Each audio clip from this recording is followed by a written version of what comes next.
Boshqa narsalarim marhamat, tarvuz, qovunlar va bizni bonuslarga ega bo'linglar. Bonus esa bular hammasi.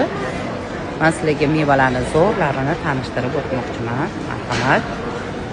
Giloslarni, mangolarni, marhamat, dasturxonga qo'yuvchilar, handalanglar kelgan homiladorlarim kechaganda so'rovdilar.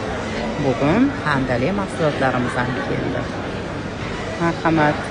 Quritilgan klubnikalar 20 ming so'matiga. Sultonlarning ko'kini va fishi ko'ki kelgan. Qaranglar. Hozir o'zi yeyish miyamga yesam ekan degan xayol keldi. Og'izlarimdan suvlarim. Qaranglar. Mevalarni, maşallah. Shunchalik boshlandi. Endi Xudo xolasa bir anjir qoldi, ertaga anjirni kelsa.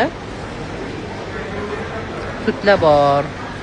Kechaganda tut so'rovdilar. Hozir yana mahsulotlar, bunaqa tut mahsulotlari